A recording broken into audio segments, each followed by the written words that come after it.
IBM CEO Arvind Krishna recently set a benchmark for the industry, stating quantum computing will have a measurable impact on earnings by 2028 or 2029. This forecast projects that quantum technology will generate $1 trillion in economic value by the late 2030s. This claim moves quantum computing out of the laboratory and into the category of a tangible business opportunity. In this context, measurable impact doesn't require perfect, fault-tolerant machines. The 2028 timeline instead relies on quantum cloud services and specialized enterprise consulting. Revenue in this phase is driven by hybrid workflows that integrate quantum processors into existing classical enterprise computing stacks. For investors, this definitive earnings timeline requires a new look at the long-term valuation models of legacy technology giants. This 2028 window is not an isolated IBM projection. It is a convergence of industry-wide technical and security mandates. Google has set a strict internal deadline of 2029 to complete its migration to post-quantum cryptography, a window they call Q-Day.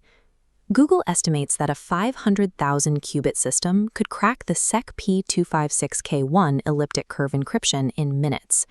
Since this protocol secures digital signatures and Bitcoin, the year 2029 serves as a mandatory deadline for global data security. Other hardware developers, using entirely different architectures, are also forecasting a massive financial shift in this exact window.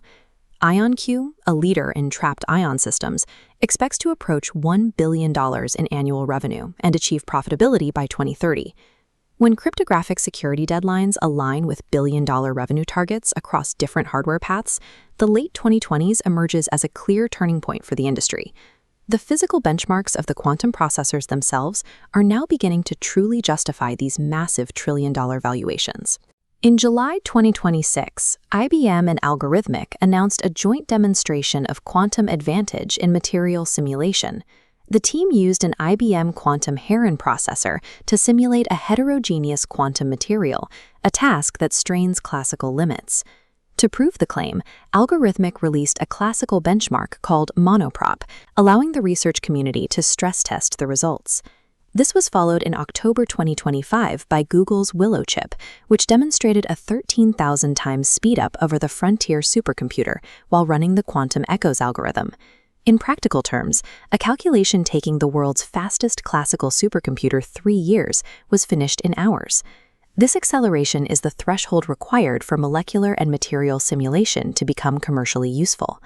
Moving past the threshold of verifiable computational dominance is what allows quantum technology to move toward enterprise software integration. Scaling from current chips to 500,000 qubit systems requires a shift in focus from algorithmic code to physical manufacturing. IBM is now collaborating with the U.S. CHIPS program to build a $2 billion independent quantum chip foundry. This $2 billion investment marks the transition of the quantum industry into a heavy infrastructure sector. This pivot toward physical foundries will change how we view long-term capital expenditures and earnings ratios for these companies. Developers using silicon spin qubits, like Intel and Quantum Motion, are specifically positioning themselves to use existing semiconductor manufacturing lines. Ultimately, the market leaders of the 2030s will likely be the ones who control the mass manufacturing of error-corrected hardware. While manufacturing scales, the quantitative finance sector is driving the earliest enterprise adoption. In classical finance, portfolio risk modeling relies on Monte Carlo simulations that hit hard computational limits as variables increase. Financial institutions like JP Chase are testing quantum algorithms to bypass these dimension limits. This equation represents the risk landscape of a financial portfolio, encoded as a Hamiltonian. The lambda variable shown here balances the trade-off between risk and return within high-dimensional matrices. Quantum annealing can process these covariance matrices exponentially faster than classical methods. This process turns the mathematical problem of portfolio optimization into a physical problem of finding the lowest energy state. This mathematical advantage explains why hybrid workflows are expected to produce measurable value for banks well before fault-tolerant machines are available. The data suggests the late 2020s will be the first period of genuine commercial activity for the quantum industry. However, industry leadership is no longer being measured by raw qubit counts alone. The new requirements for success are verifiable algorithmic advantage, hybrid integration, and the ability to scale physical manufacturing. The question remains, is the $1 trillion forecast a grounded reality of hardware scaling or corporate optimism?